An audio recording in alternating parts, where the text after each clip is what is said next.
जी अस्सलाम वालेकुम। अभी हम चैप्टर नंबर 3 स्टार्ट करेंगे, ड्रग एक्ट 1976 का। पहले हमने 2 चैप्टर्स थॉरली कवर कर लिए हैं, उसमें हमने उसके एमसीक्यूज़ भी देख लिए हैं और साथ साथ उम्मीद है कि आपने वो याद भी कर लिए हुए हैं। तो अभी बाकी जो 2 चैप्टर्स पहले पढ़े हैं ड्रग एक्ट 1976 के, उससे जितने भी एमसीक्यूज़ आएंगे या ऑब्जेक्टिव आएंगे उसमें इंशाल्लाह आपके पूरे नंबर आएंगे, ठीक है। अब हम चैप्टर नंबर 3 को देखते हैं।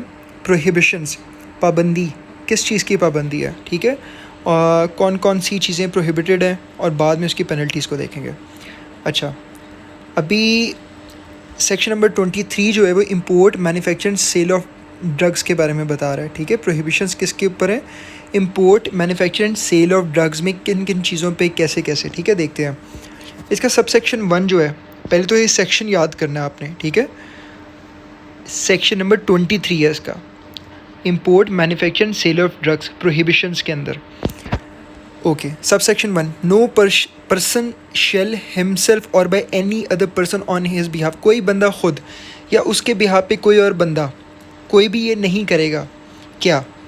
एक्सपोर्ट यानी कि बाहर लेके जाना पाकिस्तान से या मुल्क से बाहर, इंपोर्ट अंदर लेके आना मुल्क के, मैन्युफैक्चरिंग करना, फॉर सेल बेचने के लिए या फिर बेचना। कोई बंदा खुद या उसके बिहाफ पे कोई और बंदा ये सब कुछ नहीं करेगा। किन चीज़ों की? एनी स्पूरियस ड्रग, स्पूरियस यानी नकली, जाली अद्वियात की।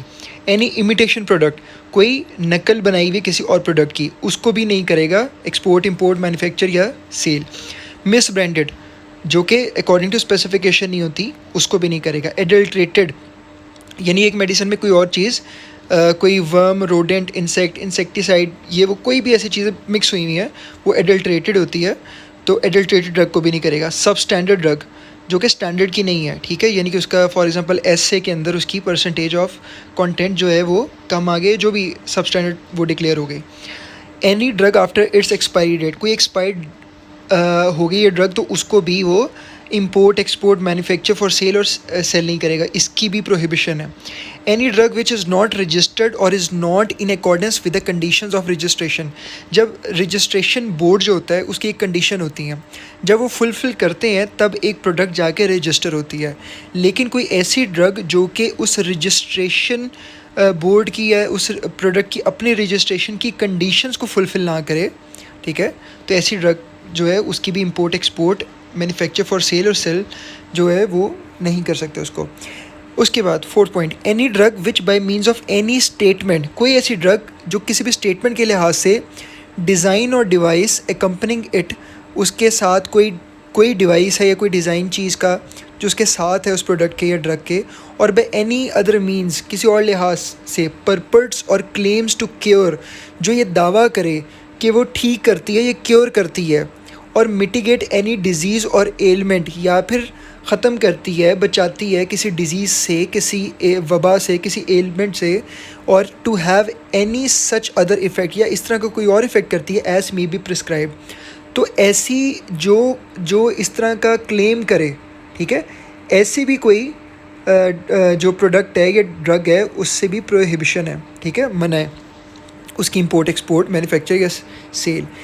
अगला, any drug if it is dangerous to health when used in the dosages और विद द फ्रीक्वेंसी और for the duration specified, recommended और suggested in the labelling thereof, कोई भी ऐसी ड्रग जो कि ख़तरनाक है सेहत के लिए, ठीक है, when used in the doses, उस डोजेज के अंदर, और विद द फ्रीक्वेंसी, या फिर इतने, वो लिखा होता है ना कि आपने 2 या 3 बार लेना है, तो इसको कहते हैं फ्रीक्वेंसी, ठीक है, और कितने mg लेना है इसको कहते हैं डोजेज।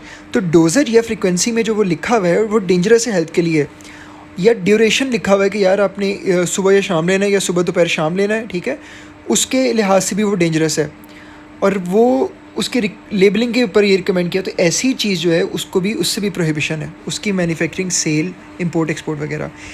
और प्रोहिबिशन किससे है? Last point, any drug in contravention of any of the provisions of this act और एनी रूल, ड्रग एक्ट 1976 या कोई भी रूल जो इसके अंदर है उसके लिहाज से कोई कॉन्ट्रावेंशन हो रही है, ठीक है, कोई ड्रग कॉन्ट्रावीन करी किसी भी प्रोविजन ऑफ दिस एक्ट को, तो वो भी प्रोहिबिटेड है। तो ये सारा प्रोहिबिशन का आपने पहला सब सेक्शन पढ़ लिया।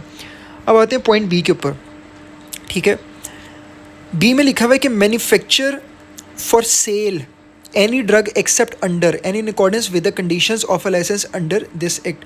ठीक है, कोई भी ड्रग जो है ना उसकी मैन्युफैक्चरिंग प्रोहिबिटेड है अनलेस अदरवाइज़ कि उसको लाइसेंस मिला हो इस एक्ट के मुताबिक। इसका क्या मतलब है कि अगर आपके पास लाइसेंस है तो ठीक है, अगर नहीं है तो प्रोहिबिशन है। Sale any drug except under and in accordance with the conditions of a licence issued under this act.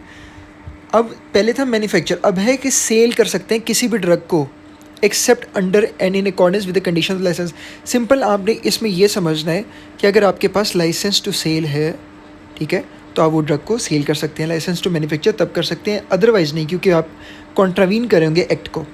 Import और export any drug the import और export of which is prohibited by और under this act. अब इसमें भी ये लिखा हुआ है कि आप इम्पोर्ट एक्सपोर्ट कर सकते हैं अगर इजाज़त है, लेकिन आपको प्रोहिबिटेड है इम्पोर्ट और एक्सपोर्ट किसी भी ड्रग की, ठीक है, अगर वो कॉन्ट्रावीन कर रही है किसी इस एक्ट से या इस एक्ट के तहत वो इजाज़त नहीं है तो इसको इम्पोर्ट एक्सपोर्ट नहीं कर सकते, सिर्फ उसी को कर सकते हैं जो इजाज़त है। इम्पोर्ट और एक्सपोर्ट एनी ड्रग, ठीक है, फॉर विच द इम्पोर्ट और export of which licence is required except under and in accordance with the conditions of such licence. देखें, प्रोहिबिशन है उस ड्रग की इम्पोर्ट एक्सपोर्ट के लिए जिसको लाइसेंस रिक्वायर्ड है। अगर तो लाइसेंस है तो कर सकते हैं, अगर लाइसेंस नहीं है और उस ड्रग के लिए लाइसेंस चाहिए तो फिर उसको इम्पोर्ट एक्सपोर्ट भी नहीं कर सकते, वहाँ पे भी प्रोहिबिशन है। फिर प्रोहिबिशन क्या है? सप्लाई एन इनकरेक्ट, इनकम्प्लीट और misleading information when required to furnish any information under this act और द रूल्स। प्रोहिबिशन उस पर भी है कि अगर आप सप्लाई कर रहे हैं कोई गलत या इनकम्प्लीट, नामुकम्मल या मिसलीडिंग, कोई ऐसी जो मिसलीड कर रही हो इन्फॉर्मेशन, अगर उस वो रिक्वायर्ड होती है और आप नहीं प्रोवाइड करें या गलत प्रोवाइड करें तब भी प्रोहिबिशन है उस पर। प्रोहिबिशन एक और इम्पॉर्टेंट चीज़ के ऊपर है कि पेडल, हॉक और offer for sale any drug in a park और पब्लिक स्ट्रीट, यानी कि आप फिर रहे हैं, ठीक है, इधर से उधर ऑफ़र कर रहे हैं फॉर सेल, ठीक है, कहाँ पे, किसी पार्क में, किसी पब्लिक एरिया में, किसी सड़क के ऊपर, किसी हाईवे पे, किसी फुटपाथ पे या पब्लिक ट्रांसपोर्ट के अंदर और कन्वेंस, जैसे आपने देखा है बसों के अंदर वो आ जाते हैं और आके चीज़ को बेचना शुरू कर देते हैं। इसके ऊपर भी पाबंदी है, इसके ऊपर भी ड्रग इंस्पेक्टर जो है वो पेडलर को चालान कर सकता है, ठीक है, और उस पर केस बनता होता है और ड्रग इंस्पेक्टर्स बनाते हैं केस। ये इम्पोर्ट, मैन्युफैक्चर और फॉर सेल और सेल एनी सब्सटेंस और मिक्सचर ऑफ सब्सटेंसेस, पाबंदी किस पे? इम्पोर्ट पे, मैन्युफैक्चर फॉर सेल, सेल के लिए जो मैन्युफैक्चरिंग होती है उस पर, बेचने पे किसी सब्सटेंस की, और मिक्सचर ऑफ सब्सटेंसेस, ठीक है, which is not a drug, जो ड्रग ही नहीं है, but is presented in form और a manner which is intended और likely to cause the public to believe it is a drug, जो इट्स सिर्फ ड्रग नहीं है लेकिन पब्लिक को ये दिखाई जा रही है कि ड्रग है, उस पर भी प्रोहिबिशन है। प्रोहिबिशन या मना किस पे किया? और sale any drug without having a warranty in the prescribed form bearing the name and the batch number of the drug issued. कोई भी ऐसी ड्रग जिसकी वारंटी ही नहीं है, ठीक है, जो डिस्ट्रीब्यूटर होता है ना, जो दुकान वाले को मेडिसिन देता है, तो इसकी वारंटी होती है। जब ड्रग इंस्पेक्टर सैम्पलिंग करता है तो या चालान करता है, फॉर्म 5 पे सीज़ करता है या फॉर्म 4 के ऊपर सैम्पलिंग करता है मेडिसिन की, तो वो उससे कहते हैं कि आप अपनी वारंटी दें, और वो दुकानदार को कहते हैं कि आप इस चालान पे लिखें। वो तहरीर करता है दुकानदार कि ये अद्वियात मेरी दुकान से ली गई हैं, मेरी फार्मेसी से या मेरी मेडिकल स्टोर से ली गई हैं, इसकी वारंटी मैं 7 दिन के अंदर जमा करवा दूँगा। वारंटी वो डिस्ट्रीब्यूटर से लेता है या जहाँ से उसने मेडिसिन ख़रीदी होती है। अब अगर एक मेडिसिन की वारंटी ही नहीं है तो फिर इसके ऊपर भी प्रोहिबिशन है, इसकी सेल के ऊपर, ठीक है। उसके बाद in the case of a drug manufactured in Pakistan, अगर पाकिस्तान में एक ड्रग मैन्युफैक्चर हुई है by the manufacturer holding a valid licence, और उस मैन्युफैक्चरर के पास वैलिड लाइसेंस है to manufacture drugs and permission to manufacture that drug और बाय हिज ऑथराइज एजेंट, ठीक है। तो इसमें ये लिखा हुआ है कि अगर आपके पास वारंटी नहीं है ना, ठीक है, और किसी पाकिस्तान में रहने वाले उसने बनाई है, तब भी वो उसकी परमिशन नहीं है, ठीक है।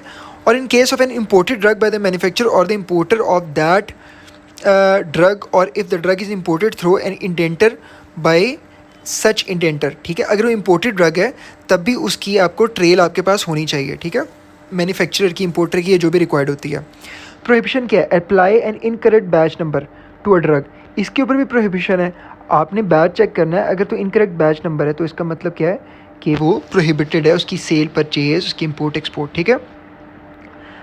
और इम्पोर्ट एक्सपोर्ट मैन्युफैक्चर और सेल के ऊपर किसकी प्रोहिबिशन है? सेल और import a drug above the maximum price fixed under this act और which the drug shall be sold और इम्पोर्टेड। एक प्राइस फिक्स होती है, ठीक है, ड्रैब ने प्राइसेस फिक्स की होती हैं, या जब इम्पोर्ट होती है एक्सपोर्ट होती है तो ड्रैब उसकी प्राइसेस को फिक्स करता है। जो ड्रैब का मतलब है drug regulatory authority of Pakistan, ठीक है। तो कोई भी ड्रग जिसकी सेल और इम्पोर्ट जो है ना वो प्रोहिबिटेड है अगर वो मैक्सिमम फिक्स प्राइस से ऊपर प्राइस लगा के बेच रहा है, ठीक है। Nothing in subsection 1 shall apply to the manufacture और subject to prescribed condition of the small quantities or any drugs for the purpose of the clinical trial examination test analysis और personal use। तो इसके ऊपर ये लागू नहीं होगा अगर क्लिनिकल ट्रायल एनालिसिस या फिर आप स्मॉल क्वांटिटीज़ ले रहे हैं ड्रग्स की। अब आते हैं सेक्शन नंबर 24। आपसे कोई पूछता है कि बताएं कंट्रोल ऑफ एडवर्टाइजमेंट किस सेक्शन के अंदर है, तो section number 24, section number 24 prohibition किस में थी? Section number -23। अब आते control of advertisement. No person shall himself और by any other person on his behalf advertise except in accordance with such conditions as may be prescribed, ठीक है। Any drug, कोई बंदा खुद या उसके बिहाव पे कोई बंदा एडवर्टाइज नहीं करेगा किसी भी ड्रग को, या फिर एनी सब्सटेंस यूज्ड और prepared for use in accordance with Ayurvedic, Unani, homeopathic और बायोकेमिक सिस्टम ऑफ ट्रीटमेंट और एनी अदर सब्सटेंस और mixture of substances as may be prescribed. तो कोई भी ऐसा यूनानी, आयुर्वेदिक, होम्योपैथिक, बायोकेमिकल सिस्टम या फिर कोई ऐसी चीज़ सब्सटेंस जो उससे मुताबिकत रखता है या उसके मुताबिक है तो उसको भी नहीं एडवर्टाइज़ कर सकते। एनी रेमेडी, ट्रीटमेंट और offer for treatment for a disease, ये नहीं कह सकते कि हम ये इलाज कर देंगे। फॉर एग्जांपल आपने देखा होगा दुकानों पे कि प्रोडक्ट लिखा होता है कि बवासीर का इलाज और आगे प्रोडक्ट लिखी होती है, फिर लिखा होता है जी कि ये हर्निया का इलाज कर देगी प्रोडक्ट, और फिर लिखा होता है जी कि बालचर का इलाज कर देगी, बाल गिरने का, और प्रोडक्ट लिखा होता है उसकी एडवर्टाइजमेंट की होती है। तो इस तरह से आपने ये ध्यान रखना है। एक्सप्लेनेशन में लिखा हुआ है in this section advertise means to make any representation by any means whatsoever for the purpose of promoting directly or indirectly the sale or disposal of a drug, ठीक है। एडवर्टाइज का क्या मतलब होता है ये याद रखना, ये एमसीक्यू में आएगा। एडवर्टाइज का मतलब होता है रिप्रेजेंटेशन करना, दिखाया जाना, बाय एनी मीन्स किसी भी तरीके से, by media, by pamphlet, by posters और whatsoever for the purpose of promoting directly, promote करने के लिए डायरेक्टली या indirectly the sale of the और डिस्पोजल ऑफ द ड्रग, किसी ड्रग की सेल को प्रमोट करने के लिए। A substance of the mixture, किसी मिक्सचर या सब्सटेंस को प्रमोट करने के लिए उसकी सेल को। अ रेमेडी, किसी इलाज को प्रमोट करने के लिए। और अ ट्रीटमेंट, किसी ट्रीटमेंट को। Except the display of the sign boards for a clinic, लेकिन किस पे लागू नहीं होगा ये एडवर्टाइज सिर्फ इन्हीं के ऊपर होता है, लेकिन किसी क्लिनिक के, किसी डिस्पेंसरी के, हॉस्पिटल के और इंस्टीट्यूशन ऑफरिंग ट्रीटमेंट के साइन बोर्ड्स को हम नहीं कहते एडवर्टाइज। तो एडवर्टाइज का आपको एमसीक्यू पता चल गया। आगे हम देखते हैं कंट्रोल ऑफ सैम्पलिंग, ठीक है। ये है 25 के अंदर। नो पर्सन शेल डिस्ट्रीब्यूट और cause to be distributed any drug as a sample except in accordance with the such conditions as may be prescribed. कोई भी बंदा जो है वो डिस्ट्रीब्यूट नहीं करेगा या उसकी वजह से डिस्ट्रीब्यूशन नहीं होगी सैम्पलिंग ऑफ ड्रग्स की, except in accordance with the conditions as may be prescribed, ठीक है। ये आपने याद रखना है, सिंपल सी बात है ये भी। सेक्शन नंबर 25 में। सेक्शन 26 क्या है? प्रिंटिंग और लेबलिंग को कंट्रोल करना। सेक्शन 26 क्या है? प्रिंटिंग एंड लेबलिंग को कंट्रोल करना। इसका मतलब क्या है? No person shall print any labelling in respect of any drug which is required to be registered under this act but is not so registered after the date fixed by the federal government under section number 6 of the section number 7 or for a person who does not possess a license under this act to manufacture that drug। देखें, एक बंदा जो manufacture कर रहा है, ठीक है, वो उसकी लेबलिंग करता है, ठीक है, उसको उसके लेबलिंग के जो रूल्स हैं उसके हिसाब से उसको इजाज़त है, ठीक है। लेकिन नो पर्सन, कोई भी बंदा प्रिंट नहीं कर सकता एनी लेबलिंग को प्रिंट नहीं कर सकता किसी भी ड्रग के which is required to be registered, जो कि रजिस्टर्ड ड्रग होती है इस एक्ट के मुताबिक, but it is not registered, लेकिन वो रजिस्टर्ड नहीं है। तो कोई भी बंदा अनरजिस्टर्ड ड्रग की लेबलिंग नहीं करेगा after the date fixed by the federal government. और एक डेट होती है रजिस्टर्ड ड्रग की कि उस डेट के बाद भी वो लेबलिंग नहीं कर सकता। तो फेडरल गवर्नमेंट जो डिसाइड करेगी डेट, उसके बाद वो लेबलिंग नहीं कर सकता। तो कंट्रोल ऑफ प्रिंटिंग और लेबलिंग पे कंट्रोल है, ठीक है। और जिसके पास लाइसेंस नहीं है वो ये कर ही नहीं सकता, ठीक है। तो ये हमारा जो चैप्टर नंबर जो हमारा 3 है वो कवर हो गया प्रोहिबिशंस का, सेक्शन नंबर 23। उसके बाद control of advertisement section number 24, और इसमें हमें याद रखना है एडवर्टाइज़ का क्या मतलब है, ठीक है। सिंपल एमसीक्यू, ये भी आपके फुल नंबर इसमें आएंगे, ठीक है, अगर आपने ये सारा भी ध्यान से सुना है। फिर कंट्रोल ऑफ सैम्पलिंग किसमें 25 में, और control of printing and labelling 26 के अंदर। ये हमारा चैप्टर नंबर 3 भी कवर हो गया। इंशाल्लाह नेक्स्ट लेक्चर के अंदर हम चैप्टर नंबर 4 करेंगे। अभी मैं आपको आराम आराम से ये करवा रहा हूँ, सिर्फ इसलिए ताकि आप इसको ध्यान से सुने, आप बोर भी ना हो, क्योंकि एक ड्राई सब्जेक्ट है। लेकिन जब आप इसको इस तरह से सुनेंगे, आप इसको साथ साथ याद करेंगे, तो आपको इसमें इंटरेस्ट भी पैदा होगा, आपका दिल भी करेगा मज़ीद पढ़ने का, ठीक है। उसके बाद जब आप ये कंप्लीट कर लेंगे, तो आपने फॉरेंसिक फार्मेसी की जो बुक है उससे फिर इसके, जैसे ड्रग एक्ट कंप्लीट किया तो ड्रग एक्ट के सारे एमसीक्यूज़ कर लेने हैं प्रैक्टिस। ड्रग रूल जो कंप्लीट कर चुके हैं हम, उसके सारे एमसीक्यूज़ कर चुके हैं, उसके एमसीक्यूज़ को फिर आपने प्रैक्टिस कर लेना है फॉरेंसिक फार्मेसी की बुक से, ठीक है। और अब आपने जब ये वीडियो देख लेनी है, तो नीचे कमेंट कर देना कि आपने ये कर लिया, तो डन का कमेंट कर देना, ठीक है। कोई क्वेश्चन होगा तो आपने नीचे लिख देना है। Thank you.